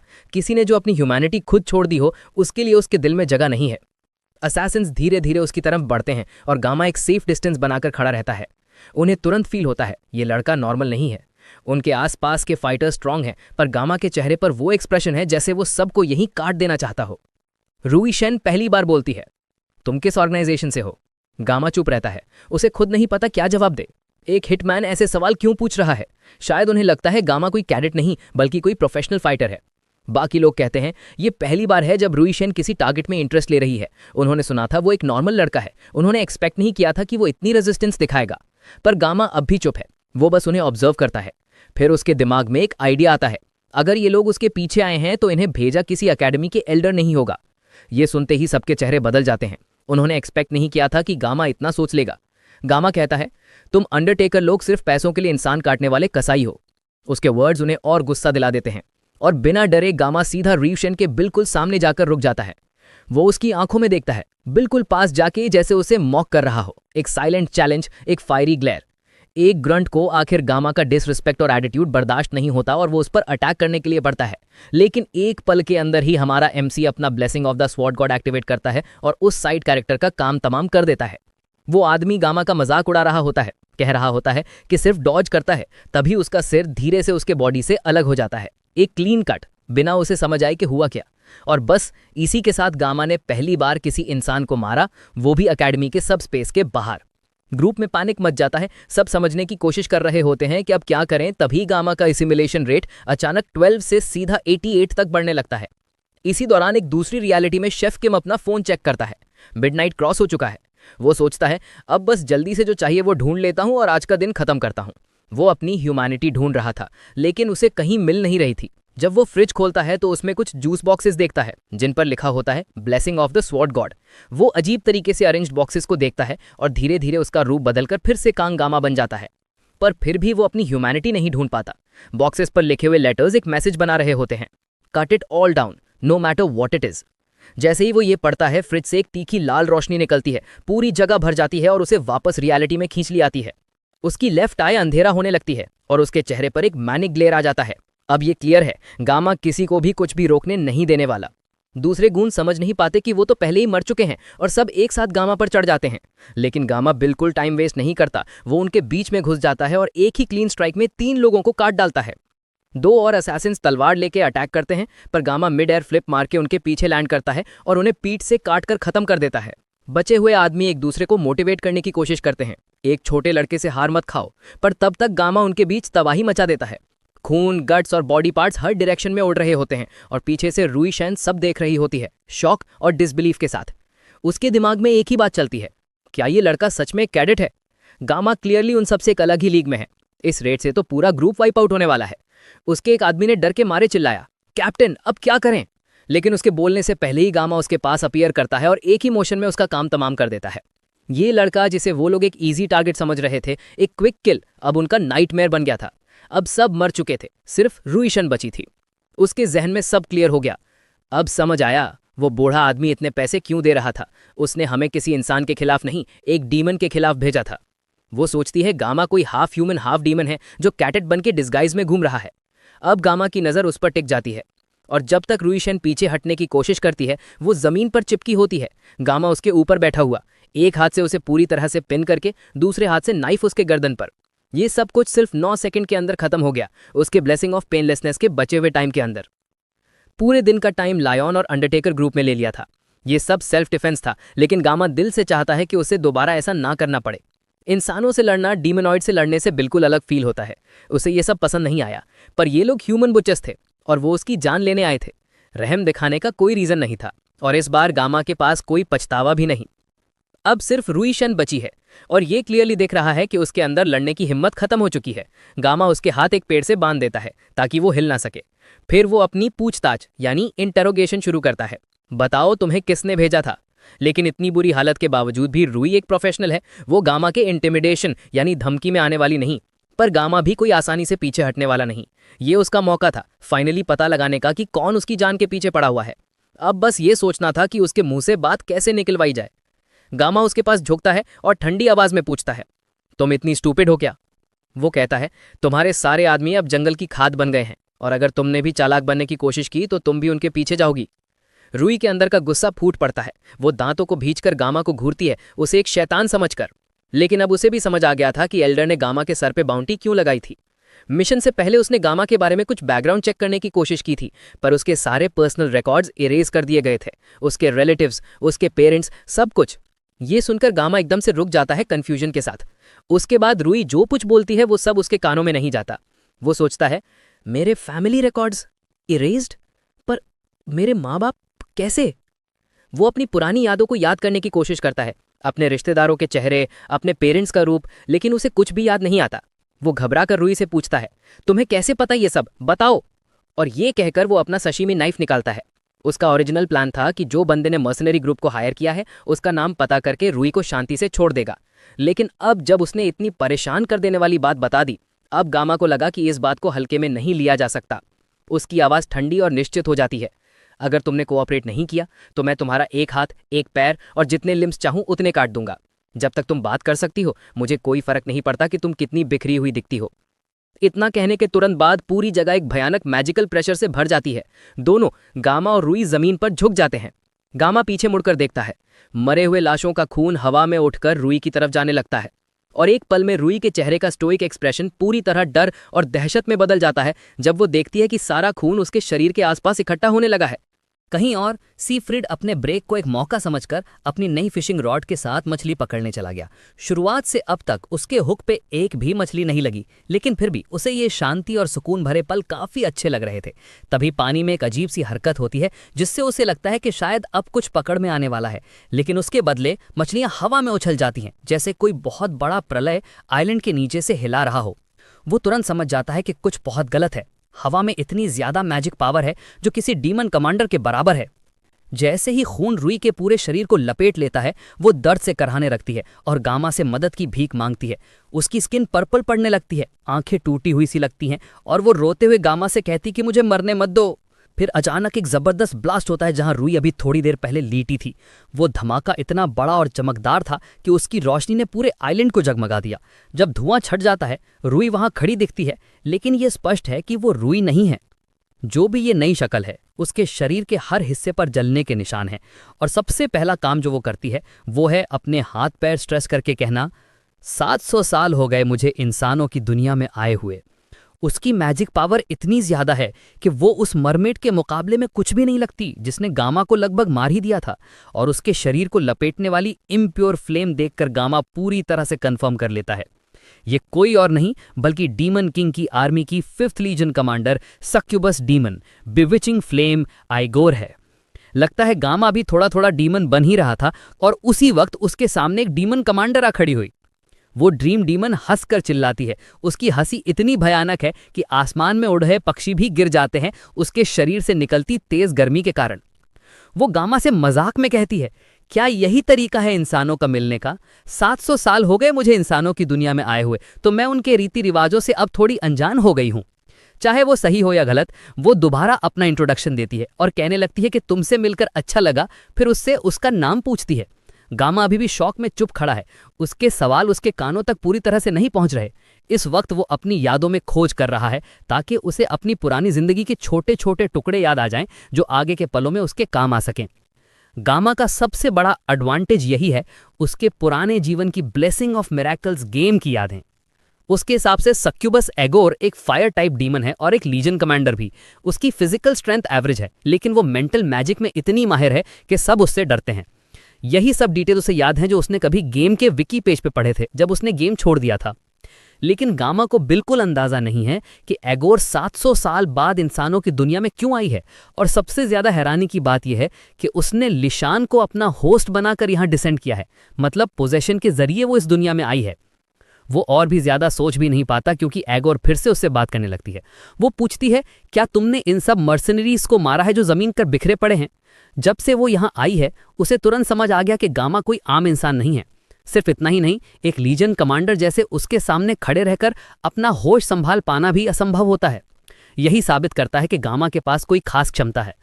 फिर भी उसकी शक्ल और शरीर देखकर वो कहती है, तुम अभी तो सिर्फ एक छोटा बच्चा लगते हो, लेकिन फ्यूचर में शायद काफी कुछ बन जाओगे। एगोर फिर उसके सामने एक प्रपोजल रखती है, मेरे साथ एक कॉन्ट्रैक्ट कर लो। ये कहकर वो अपनी माइंड कंट्रोल पावर्स एक्टिवेट करती है और गामा उसकी आंखों में देखते ही जैसे पूरी तरह से उसके जादू में खो जाता है। गामा मुश्किल से पूछता है, तुम मेरे साथ क्या कर रही हो? लेकिन एगोर उसके बोलने से पहले ही कह देती है, तुम्हें शुक्रिया कहना चाहिए। तुम्हें एक लीजन कमांडर जैसे मुझसे कॉन्ट्रैक्ट करने का मौका मिल रहा है, मेरे स्लेव बनने का मौका। फिर वो कहती है, आखिर इंसान कितने भी महान बनने का दिखावा कर लें, लेकिन अंदर से वो सिर्फ एक दूसरे को जज करते हैं और अपने फायदे के लिए दर्द और मार का सिलसिला चालू रखते हैं। मैं तुम्हें ऐसी दुनिया में जीने से आजाद कर रही हूं, मेरे साथ चलो और मेरे साथ ग्लोरी का सपना देखो। उसके शब्द धीरे धीरे गामा के दिमाग में घुसने लगते हैं। माइंड कंट्रोल अपना असर दिखाने लगता है और जितना वो सोचता है उतना ही उसे लगता है कि एगोर सही कह रही है। आखिर इंसान एक दूसरे को जज ही तो करते हैं और अगर बचना है तो एगोर का साथ लेना ही बेहतर होगा। ऊपर से अगर वो डीमन किंग की आर्मी में शामिल हो जाए तो उसका सर्वाइवल और भी आसान हो जाएगा। लेकिन गामा जानता है सामने जो है वो एक सक्योबस क्वीन है और उसका इन्फ्लुएंस खतरनाक है। अगर उससे बचना है तो उसे अपनी सोच पर काबू पाना होगा। बड़ी मुश्किल से गामा अपने दिमाग पर उसके जादू का कंट्रोल तोड़ता है। एगोर तुरंत महसूस करती है कि उसने उसका हाई लेवल माइंड स्पेल तोड़ दिया है। वो हैरान होती है, क्या ये इसलिए हुआ क्योंकि मैं अभी होस्ट बॉडी में हूं? फिर अपनी होस्ट लिशान के बारे में बड़बड़ाने लगती है, मुझे उससे ये कॉन्ट्रैक्ट करना ही नहीं चाहिए था, सब उसके रो रो के दिमाग खाने की वजह से हुआ। जब वो अपनी कंप्लेंट कर रही होती है, गामा हंसने लगता है। उसे एगोर की ये बड़बड़ाहट और गुस्सा इतना फनी लगता है कि वो अपना हंसी नहीं रोक पाता। थोड़ी देर के लिए मौन छा जाता है। एगोर समझ नहीं पाती कि गामा ने ऐसा क्या बोला, और तभी गामा अपनी शशीमी नाइफ निकालता है। उसका जवाब सीधा और तेज है। हवा में एक तेज स्लैश मारकर वो कहता है, बज ऑफ। एगोर हल्की सी मुस्कान देती है, जैसे उसे गामा का बदतमीज जवाब पसंद आया हो। फिर उसके इर्द गिर्द आग के शोले उठने लगते हैं। वो गामा पर फ्लेम्स बरसाती है और गामा उन्हें चाकू से एक के बाद एक काट देता है। एगोर तो इतनी चिल है कि उसके अटैक्स के दौरान जम्हाई ले लेती है, लेकिन अभी भी गामा अपनी पूरी पावर से नहीं लड़ रहा। एक पल में ही वो इतनी स्पीड से मूव करता है कि एगोर को अटैक डॉज करके पीछे कूदना पड़ता है, और वो हंसने लगती है, एक पागलपन भरी हंसी के साथ। जितना ज्यादा वो लड़ते हैं उतना ही एगोर उसकी तरफ खिंचने लगती है। जो स्लेव बनने का ऑफर उसने मजाक में दिया था, अब उसे लगने लगता है कि शायद वो उससे वक्त सचमुच चाहती है। अब वो उसकी असली क्षमता देखने का फैसला करती है और अपनी पूरी पावर रिलीज करती है। कई सारे फायरबॉल्स गामा की तरफ एक साथ छूट जाते हैं, लेकिन गामा उन सबको आसानी से चीर कर आगे बढ़ता है। आग की दीवारों को तोड़कर सीधा एगोर की तरफ बढ़ता है। उसकी लगातार बढ़ती हुई डैजलिंग स्किल्स देखकर एगोर और ज्यादा इंप्रेस होने लगती है। जैसे जैसे गामा उसके करीब आता जाता है, वो मजबूरन पीछे मुड़कर भागती है और गामा उसके पीछे बिना रुके दौड़ता जाता है। अब यह साफ दिख रहा था कि गामा इंसानी सीमाओं से बहुत आगे निकल चुका है। दूसरी ओर एगोर अभी भी अपने नए शरीर में ढल नहीं पा रही थी, जबकि उसे डिसेंड हुए सिर्फ कुछ मिनट हुए थे। हमारे एमसी ने उसे पकड़ लिया और उसके पीछे घुसकर अपनी चाकू उसकी पीठ में घुसाने की कोशिश की। इस बार एगोर को वाकई महसूस होता है कि गामा की स्पीड कुछ अलग ही लेवल की है, इतनी तेज कि वो उससे बच नहीं पा रही। दोनों टकराते हैं और टकराव के तुरंत बाद एक बड़ी एक्सप्लोजन होती है जो आसपास की जमीन को छिन्न भिन्न कर देती है। जब धुआं हटता है, एगोर गामा के ऊपर खड़ी होती है, उसकी चाकू को अपनी उंगलियों से रोककर, जैसे उसके लिए कोई मुश्किल काम ही ना हो। वो मुस्कुराकर कहती है, तुम्हारा नेचर बड़ा इम्पेशेंट है, क्या तुम्हें कहीं जाना है? मुझे तो पूरा वक्त है तुम्हारे लिए। लेकिन गामा जानता है कि उसके पास वक्त बिल्कुल नहीं है। अपनी सारी ताकत जोड़कर वो उसकी पकड़ से छूटता है और एक और हमला करने के लिए दोबारा आगे बढ़ता है। उसका शरीर आवरा से चमकने लगता है, जैसे वो अपने लिमिट से भी आगे बढ़ने की कोशिश कर रहा हो। उसके अंदर घंटी बज रही है, उसका ब्लेसिंग ऑफ पेनलेसनेस खत्म होने वाला है, और जैसे ही वो इफेक्ट खत्म होगा वो पूरी तरह से वल्नरेबल हो जाएगा। एगोर महसूस करती है कि गामा की स्पीड अभी भी बढ़ रही है, जबकि वो पहले ही इंसानों की सीमा तोड़ चुका था। दोनों के अटैक्स टकराते हैं और हर बार उनके क्लैश से आग के चिंगारी चारों तरफ उड़ने लगती हैं। वक्त गुजरने के साथ उनकी लड़ाई और भी तेज और भी रोशन होती जाती है, जब तक कि आखिरी पर आता है और गामा का ब्लेसिंग खत्म हो जाता है। वो सांस फूलते हुए मुश्किल से खड़ा है, पूरी तरह से थका हुआ। एगोर उसके सामने खड़ी है, उसके चेहरे पर अब भी एक कॉन्फिडेंट मुस्कान के साथ। सिर्फ उसका एक हाथ जख्मी है जिसे आग ढक रही है। अगर 700 साल पहले इंसानों और डीमंस के बीच वो एंशिएंट ट्रीटी साइन ना हुई होती तो शायद ये लड़ाई बिल्कुल अलग अंजाम लेती। एगोर अपने हाथ को देखती है और अपने लाल खून को बहते हुए देखकर हैरान हो जाती है। उसे महसूस होता है जैसे वो खुद इंसान बन गई हो, लेकिन एक पल में वो अपनी फ्लेम से हाथ को हील कर लेती है और वो फिर से पहले जैसे नई लगती है। अब वो धीरे धीरे गामा के पास आती है, जो मुश्किल से खड़ा है। वो कहती है, तुम्हें सिर्फ इंसान बने रहने देना तो एक वेस्ट होगा। तुम्हारे अंदर जो जलता हुआ जुनून है वो मुझे खींचता है। वो मुस्कुराकर कहती है, शायद तुम्हारे मैनर्स अच्छे नहीं हैं, लेकिन तुम्हारा जुनून मुझे पसंद है। और फिर सोचती है, शायद इस लड़के में उस प्रोफेसी वाले बच्चे से भी ज्यादा पोटेंशियल है जिसे पास्ट हीरो का वेसल कहा गया था। एगोर हंसने लगती है जब गामा उसे घूर कर देखता है। उसकी आंखों में अब भी वो पुरानी जिद और हिम्मत जल रही है। अब जबकि वो अपने नए शरीर में पूरी तरह से एडजस्ट हो गई है, तो वो गामा को एक नए नजरिए से देखने लगती है। उसके दिमाग में एक सवाल उठता है, क्या ये लड़का वही है जो डीमंस की इच्छा पूरी करेगा? ये जानने के लिए वो उसे एक आखिरी टेस्ट देने का फैसला करती है। वो आसमान में उठती है, अपनी आग और ज्यादा तेज करती है और कहती है, यदि तुम मेरा अगला अटैक झेल गए तो तुम पास। उसके हाथ में एक फायरबॉल बनने लगता है, लेकिन ये पहले के सब अटैक से ज्यादा तेज और चमकदार है, जैसे उसके हाथ में एक छोटा सूरज हो। गामा की आंखें धुंधली होने लगती हैं, उसके पास अब बिल्कुल भी एनर्जी नहीं बची। एगोर कहती है, तुम्हें इतना तो बर्दाश्त करना ही होगा, और फिर वो मिनी सन गामा की तरफ फेंकती है। लेकिन उसी पल एक और शख्स साइड से दौड़कर बीच में आ जाता है। वो हवा में छलांग लगाकर उस ब्लास्ट के सामने आ खड़ा होता है ताकि गामा तक आग ना पहुंच सके। वो है सीफ्रीड, और वो बिल्कुल सही टाइम पर आ गया है अपने छोटे स्टूडेंट को मौत के मुंह से बचाने के लिए। वो अपनी सारी ताकत जोड़कर आग के धमाके को रोकता है और साथ ही जोर से चिल्लाता है, खुद को संभालो गामा, होश में आओ। आइगोर थोड़ी सी चिढ़ जाती है जब एकदम से वो बुढ़ा आदमी सी फ्रीड उनके बीच के बैटल में घुस पड़ता है। वो गुस्से में कहती है, बुढ़े बीच में मत आओ, ये लड़ाई हम दोनों के बीच की है।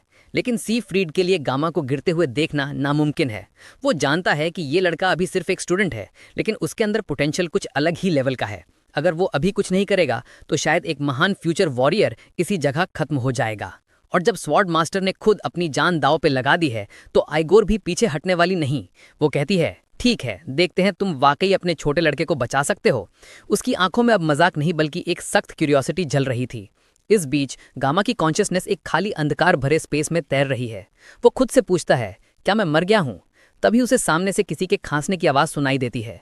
धीरे धीरे उसका दिमाग साफ होने लगता है और उसके सामने एक आदमी खड़ा दिखाई देता है। उसका एक हाथ पूरी तरह से आग में जलकर गायब है। जब उसका विजन पूरी तरह से साफ होता है वो शॉक में आ जाता है। वो शख्स कोई और नहीं, स्वॉर्ड एम्परर सी फ्रीड खुद है। एक हाथ के बिना भी वो अभी भी गामा के सामने एक ढाल की तरह खड़ा है। उसने अपना बेयर हैंड यूज करके एक लीजन कमांडर के अटैक को पूरी तरह से ब्लॉक कर दिया था और इस प्रोसेस में उसका पूरा हाथ जल गया। फिर भी वो पीछे नहीं हटा। वो सब इसलिए कर रहा है क्योंकि उसे पता है कि गामा जैसे लड़के ही वो लिंक बन सकते हैं जो इंसानों और डीमंस के बीच के दौर को तोड़कर एक नई उम्मीद बनेंगे। जब सी फ्रीड देखता है कि गामा होश में आ गया है तो वो कहता है, अभी आराम कर बेटा, तेरा शरीर अभी ठीक नहीं हुआ है। उसके नजरिए से तो हालत काफी खतरनाक थी। एक तरफ लीजन कमांडर आइगोर और दूसरी तरफ एक एग्जॉस्टेड लड़का। अब उसे ही कुछ देर के लिए लड़ाई संभालनी थी। गामा उसके हाथ की तरफ देखता है और कहता है, सेंसे आपका हाथ। लेकिन सी फ्रीड हंसकर कहता है, चिंता मत कर, तलवार पकड़ने के लिए 2 हाथों की जरूरत नहीं होती। अभी तू अपने आप को संभालने पर ध्यान दे। आइगोर उन दोनों को देखती है और उसका सब्र टूट जाता है। वो उनके गुरु शिष्य जैसी बातें सुनकर चीखती है, बस हो गया, तुम दोनों ने इमोशनल ड्रामा का स्टेट समझा है क्या? उसकी आंखें जल उठी हैं और वो सीधा सी फ्रीड से कहती है, मुझे समझ नहीं आता, एक बुढ़ा आदमी जो अपने प्राइम से बहुत आगे निकल चुका है वो मेरी मैजिक को इतनी आसानी से कैसे झेल रहा है? तुम तो सिर्फ एक इंसान हो, तुम्हें तो मेरी प्रेजेंस में सोचने भी नहीं आना चाहिए, लड़ना तो दूर की बात है। लेकिन सी फ्रीड कोई जवाब नहीं देता। वो बस चुपचाप अपनी स्टांस सेट करता है और पूरी सिचुएशन का अंदाजा लगाता है अब वो किसके सामने खड़ा है। उसे मालूम है, आइगोर डीमन किंग की आर्मी की एक लीजन कमांडर। ऐसा रैंक सिर्फ तभी इंसानों की दुनिया में आ सकता है जब कोई फ्लैश सैक्रिफाइस किया जाए ताकि डीमन रेल्म और ह्यूमन वर्ल्ड के बीच का बैरियर कमजोर पड़ जाए। उसके बाद वो किसी इंसान के शरीर को पसेस कर सकती है जो एक कैटलिस्ट का काम करता है। लेकिन ये प्रोसेस खुद डीमंस के लिए भी बैकलैश लाता है। इस वजह से वो अपनी पूरी पावर नहीं दिखा पाते जब वो किसी इंसान के शरीर में होते हैं। फिर भी उनका अस्तित्व इतना भयानक होता है कि उन्हें वॉकिंग डिजास्टर्स कहा जाता है। किस्मत से आइगोर और उसका करंट होस्ट लिशान एक दूसरे के लिए परफेक्ट मैच नहीं लगते। इसी वजह से वो गामा जैसे ओवरपावर लड़के के सामने इतनी मुश्किल में है और अब तो एक मरते हुए बुजुर्ग तलवारबाज के हाथ से भी पीछे धकेली जा रही है। वो नहीं समझ पा रही थी कि सी फ्रीड ने ऐसा क्या ट्रिक यूज किया जिससे वो इतनी देर तक उसके अगेंस्ट टिक गया। लेकिन इस बार वो पक्का करेगी कि अगला अटैक सिर्फ एक हाथ खो देने पर खत्म ना हो। ये बोलते ही अगेर फिर से उसकी तरफ चार्ज करती है और सी फ्रीड भी एक हाथ में तलवार पकड़े उसकी तरफ दौड़ पड़ता है। दोनों एक दूसरे के पास से गुजरते हैं और इस बार हमारे बुढ़े सेनापति ने बदला ले ही लिया, उसका हाथ काट दिया। अगेर दर्द और गुस्से से चीखती है, उसका जलता हुआ हाथ जमीन पर गिर जाता है। वो शौक में अपने हाथ को देखती है और सी फ्रीड शांत अंदाज में पूछता है, अब डर लग रहा है क्या? अब तो सब कुछ बराबर हो गया ना? ये बात सुनकर अगेर और भी गुस्सा हो जाती है। वो अपनी पूरी ताकत से मैसिव फ्लेम्स छोड़ देती है जो पूरे एरिया को कवर कर लेते हैं। सी फ्रीड अपनी तलवार को ऑरा से भरते हुए शांति से काउंटर अटैक की तैयारी करता है। उसे अभी तक ये नहीं पता कि ये डीमन औरत इंसानों की दुनिया में आई ही क्यों है, लेकिन वो ये जरूर महसूस करता है कि उसकी आंखों में डर है। जब अगेर की फ्लेम्स मोल्टन विप की तरह उसकी तरफ बढ़ती हैं, सी फ्रीड उन्हें इजीली काट कर हटा देता है और एकदम तेज मूवमेंट से अटैक डॉज करता है। फिर वो इतनी तेज मूव करता है कि अगेर उसे देख भी नहीं पाती। वो अभी भी उसका मजाक उड़ा रही होती है जब उसके सर के पास से सी फ्रीड की तलवार गुजरती है। अगर वो 1 सेकंड भी धीरे होती तो उसका सर अलग हो गया होता। अगेर हैरान हो जाती है क्योंकि सी फ्रीड की ऑरा इतनी डेंस है कि उसके मूव्स को सेंस करना इम्पॉसिबल है। तब वो ध्यान से उसके चेहरे को देखती है और समझती है कि सी फ्रीड कोई आम आदमी नहीं बल्कि ऑरन का डिसेंडेंट है, वही हीरो जिन्होंने कभी डीमंस के खिलाफ लड़ा था। लेकिन वो खुद को शांत करती है, डिसेंडेंट ऑफ ऑरन हो या ना हो, तू अब एक बुढ़ा इंसान है, तेरे जैसे कमजोर बॉडी से मुझे डर नहीं लगता। ये बोलकर वो आसमान में उड़ जाती है, थोड़ा डिस्टेंस बनाती है और अपने ऊपर एक बराज ऑफ फायरिंग स्पीयर समन करती है। देखते हैं इस बार कैसे बचता है तू।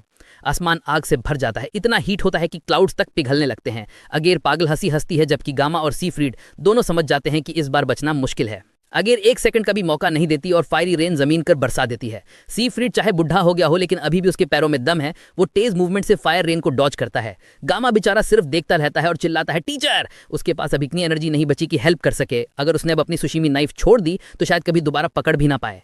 सी फ्रीड अपने एक हाथ से तलवार चलाता हुआ हर एक अटैक को परफेक्ट टाइमिंग से काट देता है। अगेर भी ये देखकर कह देती है, इंप्रेसिव, एक बुढ़े बॉडी के लिए बुरा नहीं। फिर हंसकर कहती है, एक तंग करने वाले कीड़े से तू एक दौड़ता चूहा बन गया है। लेकिन वो नहीं जानती कहती थी कि सी फ्रीड इतने टाइम से बस बच नहीं रहा था, वो हर स्टेप के साथ उसके और पास आता जा रहा था। अब वो एक जंप के डिस्टेंस पे है। वो कहता है, हाँ तुम डीमंस इंसानों से बहुत ज्यादा स्ट्रांग हो। मैं भी अपनी जवानी में इस सच से नफरत करता था, सोचता था मेरी मेहनत कभी काफी नहीं होगी, लेकिन अब समझा हूँ। अगर उसे इंटरप्ट करने लगती है, मजाक उड़ाती है, लेकिन अंदर से वो उसके स्वॉर्ड स्किल से हिल चुकी होती है। सी फ्रीड अब बस एक कदम दूर है और अगेर अब तक उसमें कोई वीकनेस ढूंढ नहीं पाई है। जैसे ही सी फ्रीड उसके पास पहुंचने वाला होता है, अगेर की नजर पड़ती है, उसका लेफ्ट साइड बिल्कुल ओपन है जहां उसका हाथ नहीं है। Perfect chance. वो हल्की सी स्मर्क करती है और कहती है, चलो चलो बुढ़े, अपनी बकबक जारी रखो। सी फ्रीड हवा में उछलता है, तलवार को ऊपर उठाता है और जोर से चिल्लाकर कहता है, इंसान हर मुश्किल में इवॉल्व करते हैं, हर होपलेस सिचुएशन से निकलते हैं, और यही बात तुम जैसे डीमंस को सबसे ज्यादा डराती है। इसीलिए तुम लोग बार बार इंसानों की दुनिया में घुसने की कोशिश करते हो। ये बोलते हुए वो अगेर के इतने पास आ जाता है कि बस एक और कदम और फाइनल स्ट्राइक लग जाएगी। लेकिन तभी अगेर हंसने लगती है, एक ठंडी सी कॉन्फिडेंट हंसी।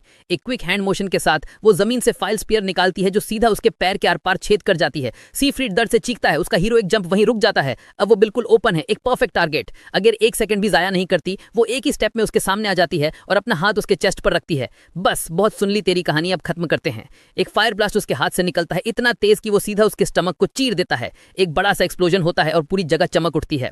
वो बेचारा बुढ़ा आग के बीच गिरता है, उसका शरीर जल रहा होता है, एक हाथ गया, पेट में बड़ा सा होल और खून उसके मुंह से टपक रहा होता है। अगर आराम से मुड़कर चल पड़ती है, जैसे उसे पूरी फाइट में इंटरेस्ट ही खत्म हो गया हो। सी फ्रीड घुटनों पर गिरता है, खून थूकता है, सांस के लिए स्ट्रगल करता है। सच कहें तो आज के दिन उसके लिए डेफिनेटली वर्स्ट डे लिस्ट में टॉप पर है। फिर अगेर उसके पास जाती है, अपना फ्लेमिंग फुट उसके सर पर रखती है और उसे जमीन पर दबा देती है। अब उसके पास ना ताकत है ना शब्द। अगेर कहती है, ह्यूमंस हमेशा सेम रहते हैं, 700 साल पहले भी ऐसे ही हीरोइक टाइप्स थे और आज भी वही क्लीशे डायलॉग्स बोलते हो। बेचारा स्वॉर्ड एम्परर कुछ कह नहीं पाता, उसके शब्द आग में जल गए। दूर से गामा चिल्लाता है, सेंसे।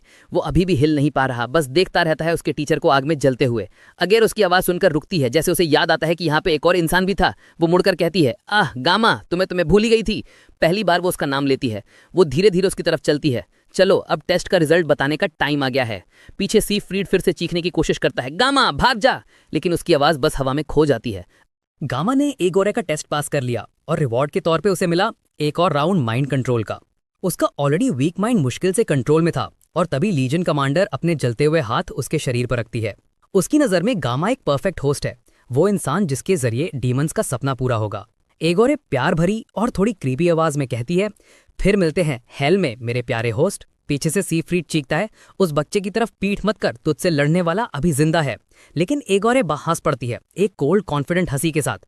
ओल्ड मैन तू ज्यादा बोलता है, कहती हुई वो अपनी जबान पर एक ग्लोइंग सील बनाती है। फिर वो झुककर अपनी जबान गामा के फोरहेड पर रखती है और एक डेविल मार्क बन जाता है, उसके टेस्ट पास करने का सील ऑफ अप्रूवल। गामा का शरीर धीरे से जमीन पर गिरता है, उसकी आंखें अंधेरी पड़ जाती हैं। एगोरे का मैजिक पूरी तरह उस पर छा गया है। उसके दिमाग में वो डीमन मार्क जड़ पकड़ लेता है और धीरे धीरे उसके पूरे बॉडी में फैल जाता है। सिस्टम इंस्टेंटली पैनिक मोड में चला जाता है। Unauthorised external intrusion detected. System अपना सेल्फ डिफेंस प्रोग्राम चलाने की कोशिश करता है, लेकिन जैसे स्वॉर्ड गॉड के ब्लेसिंग के टाइम हुआ था, प्रोग्राम एग्जीक्यूट नहीं होता। यूजर लेवल और वर्ल्ड लाइन दोनों बहुत लो हैं, तो सिस्टम एक बैकअप प्लान चलाता है। इग्रेसिल को कैटलिस्ट बनाकर गामा का लेवल टेम्पररी इंक्रीज कर देता है, फिर वर्ल्ड लाइन को सिंक्रोनाइज करता है। अगर तुम कंफ्यूज हो रहे हो, इसका मतलब सिंपल है, हमारा एमसी अब तोड़ फोड़ मोड में जाने वाला है और एगोरे अब पक्की तरह से कुक्ड है। गामा का सिंक्रोनाइजेशन लेवल 12.7% से बढ़कर सीधा 99% और फिर 100% तक पहुंच जाता है। कंडीशन फुलफिल हो गई है, the locked power has been unleashed. Gamma जागने वाला है। तभी बैटलफील्ड पर सिफ्रीड अब भी लड़ने की कोशिश कर रहा होता है। उसका शरीर टूटता हुआ, हाथ गया, खून बह रहा है, फिर भी वो खड़ा है एक वॉरियर की तरह।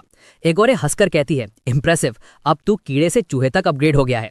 वो उसकी अटैक्स को आराम से डॉज करती है, लेकिन सिफ्रीड अब भी हार मानने को तैयार नहीं है। उसकी तलवार ऑरा से चमक उठी है, एक आखिरी बार अपनी पूरी ताकत के साथ। एगोरे का चेहरा थोड़ा बदल जाता है। ये वही ऑरा है जो 700 ईयर्स पहले स्वॉर्ड सेंट ने यूज किया था। वो समझ जाती है कि अब उसे ये ओल्ड मैन जल्दी खत्म करना होगा, वरना मुश्किल हो सकती है। वो तेज स्पीड से उसकी तरफ दौड़ती है और सिफ्रीड भी अपनी आखिरी सांस के साथ सामने से अटैक करता है। लेकिन भूम, आसमान से एक मैसिव मैजिक ब्लास्ट नीचे गिरता है, सीधा एगोरे पर लगता है। वो हिल जाती है, घूमकर देखती है और उसका चेहरा सफेद पड़ जाता है। पहले उसे लगा ये गामा है, लेकिन जो उसके सामने आ रहा है वो लड़का नहीं हो सकता। 700 ईयर्स पुरानी एक एंशिएंट और टेरिफाइंग प्रेजेंस उसके दिल में कांप डाल देती है। सिस्टम ने अब गामा के सभी ब्लेसिंग्स एक्टिवेट कर दिए हैं, blessing of painlessness, blessing of regeneration और ब्लेसिंग ऑफ ट्रांसफरेंस, सब एक साथ। सिस्टम ने उन्हें मर्ज करके दुनिया के पेन और डैमेज को हॉल्ट कर दिया है। एगोरे धीरे से ग्राउल करती है, ये कौन मेरी किस्मत से खेलने की हिम्मत कैसे कर रहा है? और तब ऊपर से आवाज आती है, ववेकन। गामा नहीं, एक डिवाइन वर्जन ऑफ गामा आसमान से नीचे उतर रहा होता है।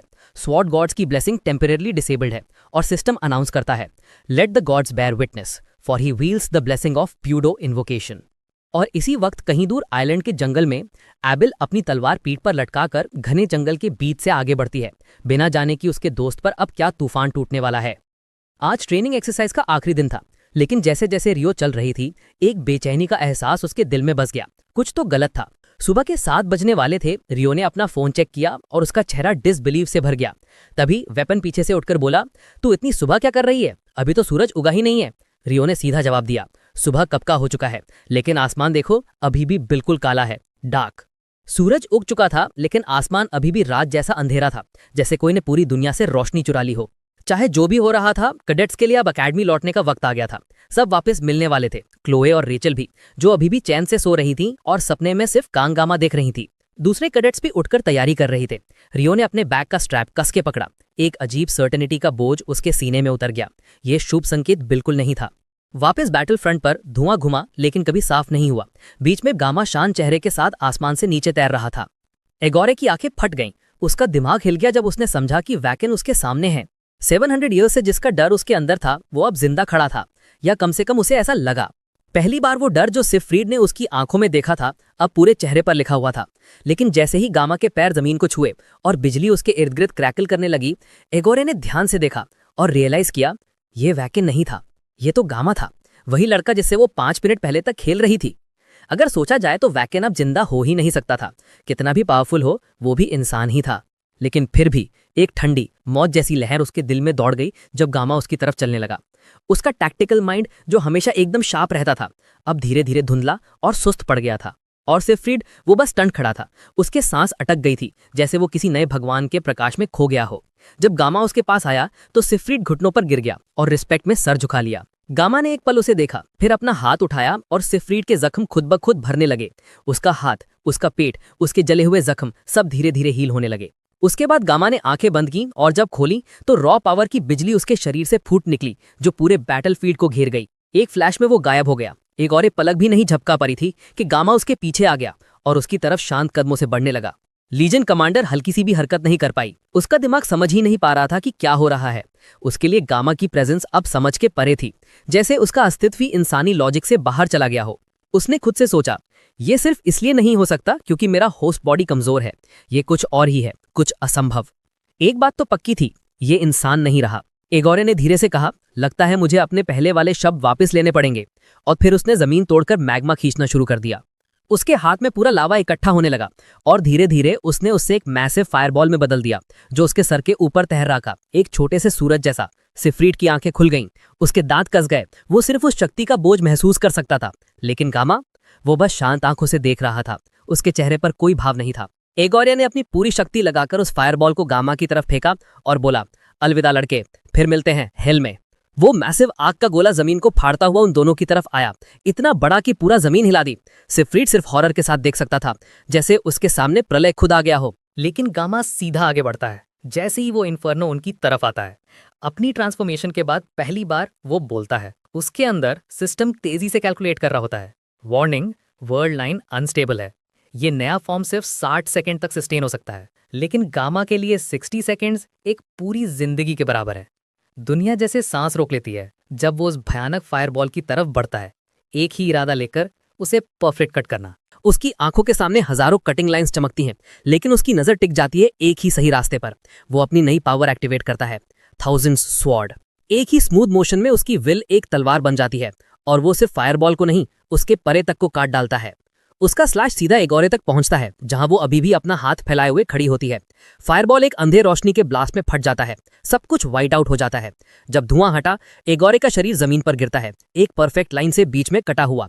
उसका लहू मोल्टन मैग्मा की तरह बह रहा होता है।